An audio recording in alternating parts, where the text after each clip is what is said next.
Hi friends, welcome to ஏஜேஸ் கோமே. இன்றைக்கி நம்ம chicken drumstick கறி எப்படி செய்யலான்னு பார்க்கலாம். ஸ்டவ் ஆன் பண்ணிவிட்டு வெசல் வச்சுட்டு அதில் தேவையான ஆயில் விட்டுக்கிடலாம். நல்லெண்ணெய் விடலாம். ஒரு 100 ml நல்லெண்ணெய். எண்ணெய் நல்லா காயவும் கடுகு போட்டுடலாம். கடுகு நல்லா வெடிக்கணும். வெடித்த உடனே சின்ன வெங்காயம், ஒரு 1/4 கிலோ சின்ன வெங்காயம், பச்சை மிளகாய், கருவேப்பிலை. ஸோ இதை போட்டு நல்லா அந்த வெங்காயம் வதங்குற அளவுக்கு வதங்கி உடையணும். அந்த அளவுக்கு நம்ம நல்லா வதக்கி விட்டுடலாம். ஸோ நல்லா வெங்காயம் நல்லா வதங்கிட்டு இப்போ நம்ம இதில் இஞ்சி பூண்டு அரைச்சி வச்ச இஞ்சி பூண்டு பேஸ்ட் அதையும் ஒரு 3 டேபிள் ஸ்பூன் இருக்கும். ஸோ 3 டேபிள் ஸ்பூன் போட்டாச்சு. அப்புறவு நறுக்கி வச்ச தக்காளி 3 தக்காளி போட்டு, தக்காளி ரொம்ப மசிய வேண்டாம், ஓரளவுக்கு மசிகிற அளவுக்கு எண்ணெயில் வதக்கியாச்சு. இப்போ 1 கிலோ சிக்கன் நல்லா வாஷ் பண்ணி மஞ்சப்பொடி போட்டு வச்சுருந்த சிக்கன். ஸோ அதையும் நம்ம இதில் போட்டு இந்த எண்ணெயில் கொஞ்சம் நேரம் பெரட்டி எடுத்துடலாம். ஸோ அந்த சிக்கனில் உள்ள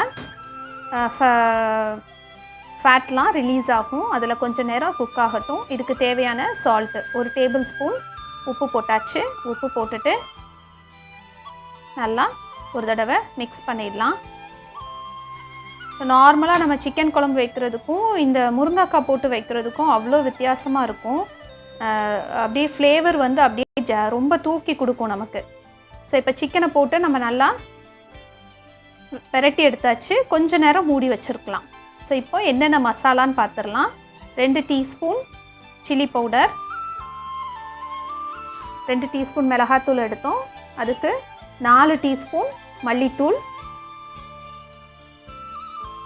ஸோ ஏன் இது முதலே ஒரு பவுலில் எடுத்து வச்சோன்னா கொஞ்சம் ஈஸியாக இருக்கும், நம்ம டபான்னு தட்டிக்கிடலாம். ஸோ இப்போ இதில் மிளகுத்தூள் 1 டீஸ்பூன், மஞ்சப்பொடி 1/2 டீஸ்பூன், பெருஞ்சீரகத்தூள் 1 டீஸ்பூன், அப்புறம் சீரகத்தூள் 1 டீஸ்பூன். ஸோ இதுதான் இதுக்கு தேவையான மசாலா. அப்புறவு கரம் மசாலா 1 டீஸ்பூன். வேணும்னா இன்னும் கொஞ்சம் கூட கரம் மசாலா நம்ம ஆட் பண்ணிக்கிடலாம். ஸோ இப்போ நம்ம இந்த எடுத்து வச்சிருந்த இந்த எல்லா மசாலாவையும் இதில் ஆட் பண்ணணும். ஸோ ஒரு 5 மினிட்ஸ் நம்ம அந்த ஆயில்லையே இந்த சிக்கனை கொஞ்சம் நேரம் குக் பண்ணோம்.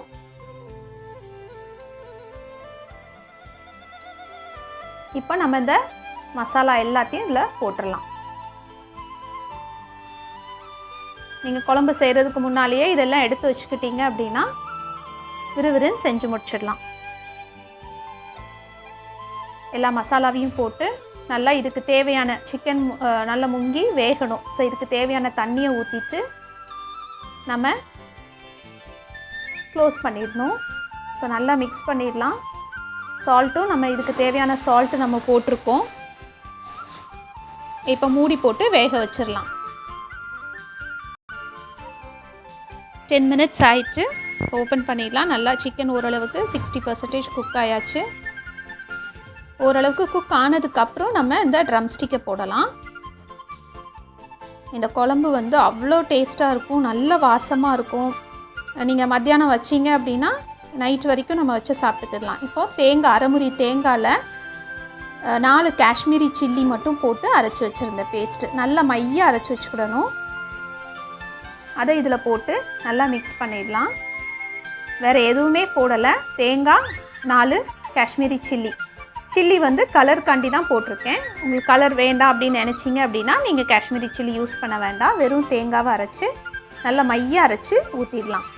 இதுக்கு தேவையான தண்ணியும் விட்டு நம்ம இதை ஒரு 10 நிமிஷம் வேக வச்சு எடுத்துடலாம். ஸோ மூடி போட்டு வேக வச்சு எடுத்துடலாம். ஸோ 10 மினிட்ஸ் ஆயாச்சு. குழம்பு நல்லா வெந்து எண்ணெய்லாம் மேலே தெளிய ஆரம்பிச்சாச்சு. முருங்கைக்காவும் நல்லா வெந்துச்சு. ஒரு தடவை முருங்கைக்காய் போட்டு இப்படி செஞ்சு பாருங்கள் சிக்கன் குழம்பு. தேவையான மல்லி இலை போட்டுட்டு நம்ம சிம்மில் வச்சு கொஞ்ச நேரம் மூடி வச்சு எடுத்துடலாம். ஒரு தடவை இந்த குழம்பை செஞ்சு பாருங்கள். அதுக்கப்புறம் ஓயாமல் இதை தான் செய்வீங்க.